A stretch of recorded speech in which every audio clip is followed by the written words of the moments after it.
Estás a punto de ver un fragmento del podcast La vida es bella. Si te gusta, no dudes en ver en directo y en diferido los programas completos. Encontrarás los enlaces en la descripción de este vídeo. Si el otro día hablábamos de Halloween como el prácticamente origen del cine slasher, yo diría que Blade Runner no es el origen de la ciencia ficción ni muchísimo menos, pero sí es el origen, como ya hemos dicho, de un género concreto de la ciencia ficción que es el cyberpunk, ¿no? Algo que a día de hoy todavía sigue sonando y generando contenido, películas, series y videojuegos. Blade Runner se estrena en 1982 con una producción desastrosa. Podemos hablar de que es esa fracasada película de ciencia ficción que el tiempo ha ido poniendo en su lugar, ¿no? Como película de culto. Una película que a día de hoy es inspiración de cualquier película que tiene que tener una estética futurista y decadente, ese género que llamamos el cyberpunk. Este estilo ha inspirado a muchísimas y muchísimas historias del cine, las series, los cómics, novelas y, como no, pues los videojuegos. Sin ir más lejos, en este podcast hemos hablado de algunas de esas películas que Blade Runner ha inspirado. Por ejemplo, Akira. Primer manga que se publica de Akira lo hace el mismo año en el que Blade Runner se estrena. Recientemente, en la historia de los videojuegos, tenemos un videojuego, por ejemplo, que es muy conocido, muy famoso, que es el Cyberpunk. Una clara referencia no solamente al género, sino también la estética de la ciudad. Y en la historia del cine, pues tenemos películas como La Yo Robot de Will Smith, una película un poquito menor pero que evidentemente bebe bastante de aquí. Tenemos Dark City y Matrix, películas que en su momento fueron muy comparadas entre sí, pero que igualmente también beben mucho de Blade Runner. Incluso películas que están basadas en novelas de Philip K. Dick, pero que su estética se ve modificada o alterada gracias a las influencias de Blade Runner. Por ejemplo, Desafío Total y Minority Report, dos películas que sus historias están basadas en historias de Philip K. Dick y que creo que también comparten bastantes elementos con Blade Runner a nivel estético. Muchas películas a día de hoy del género de la ciencia ficción posteriores a Blade Runner no hubieran sido lo que son si no hubiese existido Blade Runner, y esto es una realidad. Nadie guarda buen recuerdo de la experiencia de rodar Blade Runner y trabajar con Ridley Scott en aquella época. Tanto es así que la gente del equipo llamaba a la película Blood o Blood Runner, que vendría a ser sangre, es un juego de palabras en inglés con el título de la película, porque para ellos rodar esta película fue sangre, sudor y lágrimas. Ridley Scott exigía un nivel altísimo a todos los integrantes del equipo y no paraba de rodar una escena hasta que no conseguía los resultados que él estaba buscando. Philip K. Dick desconfiaba bastante del proyecto inicialmente cuando se le anunció que se iba a hacer una película de su historia. Libro, por cierto, que ya lo hemos dicho, que se llamaba Sueñan los androides con ovejas eléctricas. Uno de los primeros en interesarse en hacer esta película fue curiosamente Scorsese. Scorsese tonteó con la idea de hacer una película de Blade Runner porque le gustó mucho el libro, pero sí que es verdad que nunca llegó a tener los derechos para poder hacerla.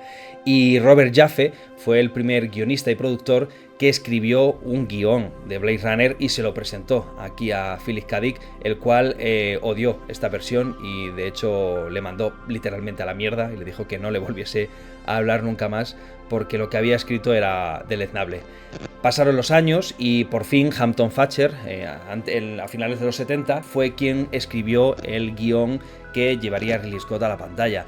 Este guión tampoco le encantó mucho a Philip K. Dick, pero finalmente le acabó gustando un poquito más cuando Ridley Scott quería hacer algunos cambios que Hampton Fancher no estaba de acuerdo, y Ridley Scott acabó contratando a otro nuevo guionista que era David Webb Peoples, con quien terminó el guión, hizo las correcciones necesarias, se rodó la película y a Philip K. Dick le pusieron los primeros 20 minutos de la película con los efectos especiales y el escritor acabó encantado con esta versión. Lo triste es que el escritor, Philip K. Dick, murió antes de poder ver la película estrenada, finalmente. Una pena, porque seguramente la hubiera disfrutado. En las primeras versiones del guión de Hampton Fancher, que esto fue uno de los motivos por los que Ridley Scott acabó a leches con el guionista, los robots se llamaban androides, tal y como se llaman en la novela de Philip K. Dick, pero a Ridley Scott no le gustaba nada este término. La anécdota que yo tengo anotada es que Peoples, que fue este guionista que estuvo corrigiendo el guión, haciendo lo que Ridley Scott le pedía básicamente, encontró la idea del término replicante en que su hija le estaba explicando la réplica biológica que estaba estudiando en el colegio, de cómo las células, los tejidos y los organismos son genéticamente y exactamente idénticos, y por lo tanto cogió el término replicante y lo metió en el guión de su película para referirse a estos androides que imitan a los humanos.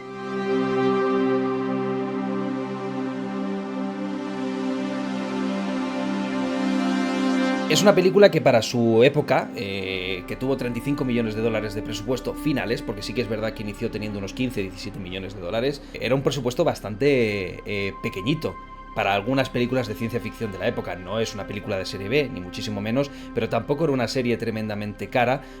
película tremendamente cara, lo cual saca a relucir más el valor de esta película, porque como hemos dicho, técnicamente es espectacular, a día de hoy se ve de maravilla y solamente tuvo un presupuesto de 35 millones de dólares.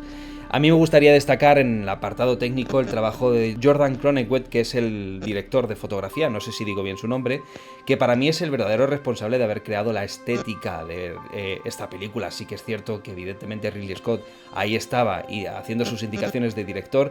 Aparte, Ridley Scott es un director de los que le gusta estar en la cámara, de los que le gusta grabar en la cámara, no es de los que se ponen en monitores, pero sí que es verdad que el director de fotografía hace un trabajo aquí espectacular. Esos neones, esa lluvia, ese humo, el ruido en la imagen, yo creo que es que no hay una película más bonita a nivel visual que Blade Runner, es una maravilla.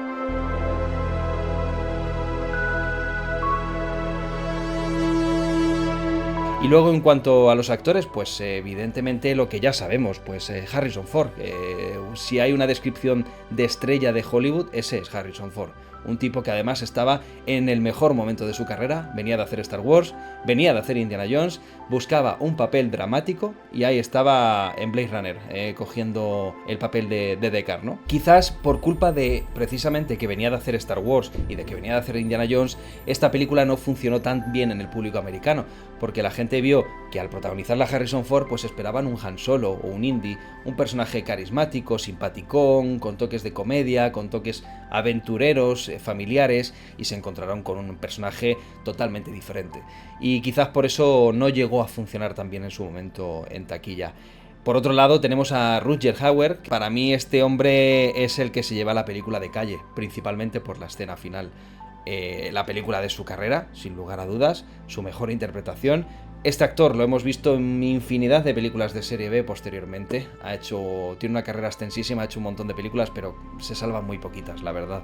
Es uno de esos actores que ha hecho mucho cine de serie B. Ahora bien, también ha estado en producciones un poquito más interesantes, haciendo de segundón, como por ejemplo Sin City, Batman Begins de Nolan, Lady Halcón.